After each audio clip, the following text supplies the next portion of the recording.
Hi friends, இன்றைக்கி நம்ம என்ன செய்ய போகிறோம்னு பார்த்தீங்கன்னா பாயாசம் தான் வைக்க போகிறேன். அது எப்படி செய்யலான்னு பார்க்கலாமா? வாங்க வீடியோக்குள்ளே போகலாம். ஃப்ரெண்ட்ஸ், இங்கே பாருங்கள், பாயாசத்துக்கு வந்து இந்த பாசிப்பருப்பை நல்லா வறுத்துட்டு கழுவி ஒரு 4 விசில் விட்டு எடுத்துட்டேன். நான் நல்லா வெந்துருச்சு. நல்லா இந்த அளவு வெந்தால் போதும். அப்புறம் இங்கே பாருங்கள், ஜவ்வரிசி வேக போட்டிருக்கேன், அதுவும் நல்லா வெந்துருச்சு. நீ அடுத்தது இதெல்லாம் ரெடி ஆகிடுச்சு. இங்கே வந்து ஏலக்காய், திராட்சை, முந்திரி, ஏலக்காய் இங்கே எடுத்து வச்சுருக்கேன். இங்கே வந்து அரைக்கிறதுக்கு தேங்காய் சுரவி வச்சுருக்கேன். இதில் வந்து கொஞ்சம் 1 ஸ்பூன் பச்சரிசி, 3 ஏலக்காய் போட்டிருக்கேன். இப்போ இந்த ரெண்டையும் நம்ம அரைச்சி எடுத்துகிட்டு வர போகிறோம். பால் எடுத்து நம்ம அதில் ஊற்றணும். பார்க்கலாம் ஃப்ரெண்ட்ஸ். இங்கே பாருங்கள், தேங்காய், அரிசி, ஏலக்காய் எல்லாம் அரைச்சி பால் எடுத்தாச்சு. அதை இதில் ஊற்றிக்கலாம். டக்குன்னு சமைச்சிடலாம்.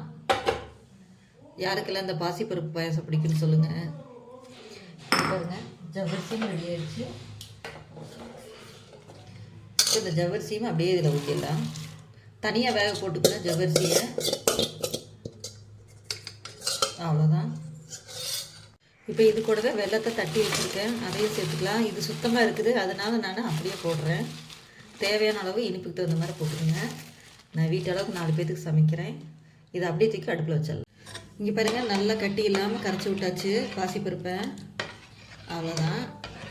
இனி நல்லா அது கொதிச்சு வரட்டும். கொதிச்சு வர்றதுக்குள்ளே நம்ம ஏலக்காய், இந்த திராட்சை, முந்திரி இதை நெய்யில் வறுத்து எடுத்துக்கலாம். இப்போ இந்த பக்கம் அது ஒரு பக்கம் கொதிக்குது. இதில் கொஞ்சம் நெய் விட்டுக்கலாம்.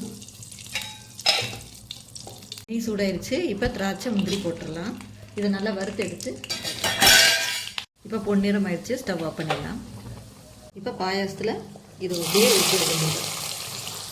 இப்போ பாருங்கள், நமக்கு பாயாசம் ரெடி. டக்குன்னு சமைச்சிடலாம். நம்ம சூப்பராக இருக்கும். எனக்கு இன்றைக்கி பாயசம் சாப்பிடணும் போல் இருந்தது, அதனால் இன்றைக்கி பாயசம் வச்சுட்டேன். நீங்களும் இதே மாதிரி ட்ரை பண்ணி பாருங்கள் ஃப்ரெண்ட்ஸ். பாயசம் சூப்பராக இருக்கா? இனிப்பு தேவையான அளவு போட்டுக்கங்க. ஓகே ஃப்ரெண்ட்ஸ், வீடியோ பிடிச்சிருந்தால் லைக் பண்ணுங்கள், ஷேர் பண்ணுங்கள், சப்ஸ்கிரைப் பண்ணுங்கள் ஃப்ரெண்ட்ஸ். ஓகே ஃப்ரெண்ட்ஸ், பாய்.